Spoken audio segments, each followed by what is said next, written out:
Assalamualaikum warahmatullahi wabarakatuh. Masih bersama Ibu Gio di mata pelajaran simulasi dan komunikasi digital. Nah, di pertemuan kali ini kita akan membahas tentang mind mapping. Sebenarnya di mind mapping ini ada bahasa lainnya, yaitu peta minda. Kalian pasti udah tahu kan bentuk peta seperti apa? Nah, peta. Lalu ada minda. Kalau minda ini berarti sistem kognitif seseorang. Nah, dengan kata lain, mind mapping berarti berkaitan dengan cara berpikir seseorang, seperti itu. Nah, untuk lebih jelasnya, simak ya materi dari Ibu. Nah, mind mapping itu apa sih? Di sini ada nih penjelasannya, boleh dibaca. Jadi, mind mapping ini proses pemetaan atau memetakan pikiran untuk menghubungkan konsep-konsep permasalahan tertentu dari cabang-cabang sel saraf membentuk korelasi konsep menuju suatu pemahaman. Nah, dari konsep berpikir kalian tuh tuangin melalui media. Medianya apa? Bisa kertas, seperti HVS kayak gitu.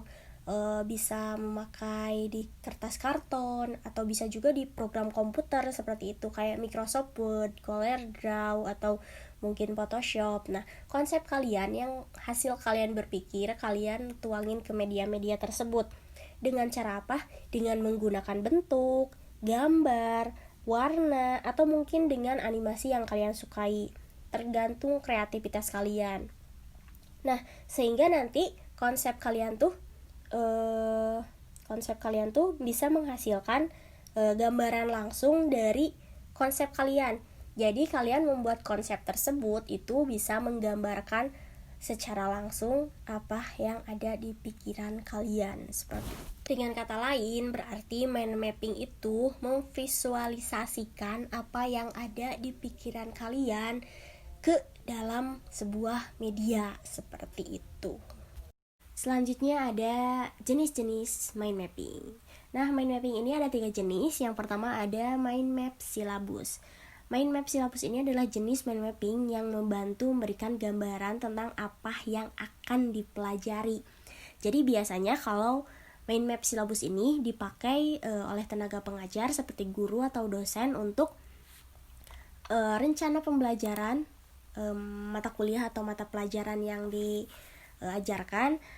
Nanti di dalam mind map silabus ini biasanya berisi tentang mata pelajaran yang materinya apa aja yang akan disampaikan, terus kegiatan pembelajarannya apa aja, terus sistem penilaiannya kayak gimana, terus alokasi waktunya dan sumber belajarnya.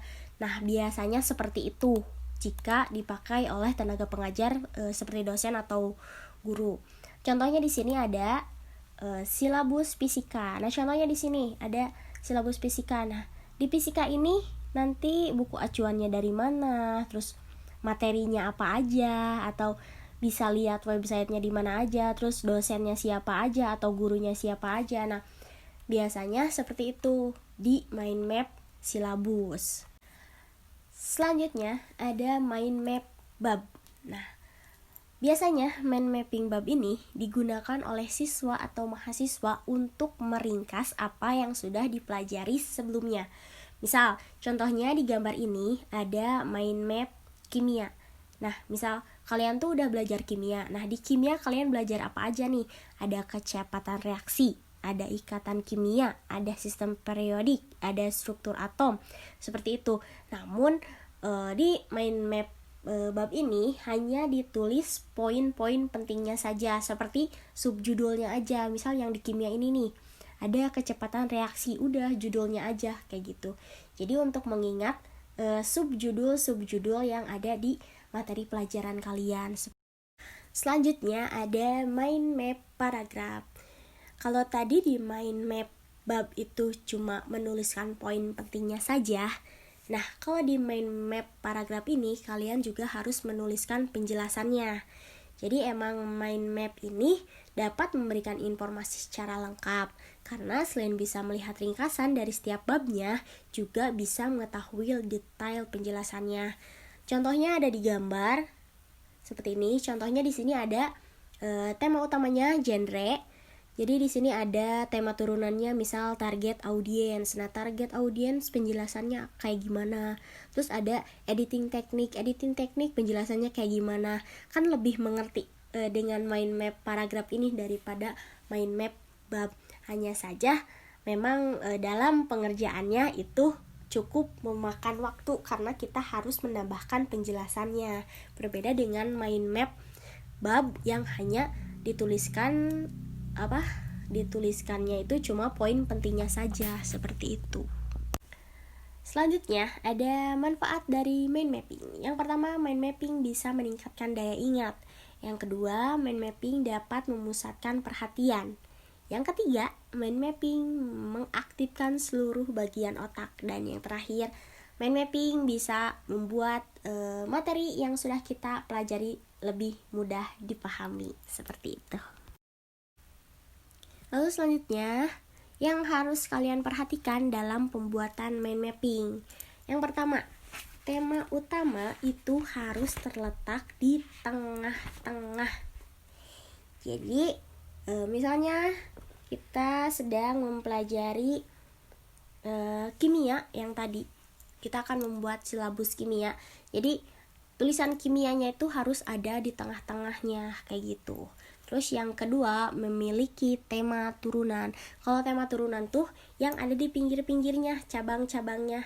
Jadi kan tadi ada tema utama. Nah, udah tema utama itu harus ada turunannya. Misal di kimia tuh kalian mempelajari apa? Misal tadi ada sistem periodik. Nah, itu harus ada di pinggir-pinggirnya, seperti itu. Lalu menggunakan penghubung yang ditandai dengan garis, warna, atau simbol. Jadi dari tema utama ke tema turunan itu harus ada penghubung. Nah, si penghubung itu kalian harus berbeda. Misal kayak tadi di kimia sistem periodik warnanya berbeda, seperti itu. Terus ada poin penting ditulis dengan huruf besar. Poin penting di sini seperti tema utama dan tema turunan itu harus ditulis dengan huruf besar. Terus ada mind mapping dibuat menggunakan kertas polos. Dari awal ibu udah bilang kalau kalian membuat mind mapping itu bisa di buku, bisa di HVS, bisa di karton, atau bisa di perangkat komputer seperti di Microsoft Word, di Photoshop, atau di Corel Draw, seperti itu. Asal kertas itu polos, seperti itu. Lalu yang terakhir ada sisakan ruang untuk penambahan tema. Nah, biasanya kalau kalian sedang membuat mind mapping, misal kalian udah beres nih, tapi ternyata oh iya materi ini harusnya masuk sini. Nah, jadi kalian harus memiliki ruang kosong untuk tema tambahan atau materi tambahannya, seperti itu. Nah, selanjutnya ibu berikan beberapa contoh mind mapping yang bisa dibuat oleh tangan kalian sendiri, seperti itu.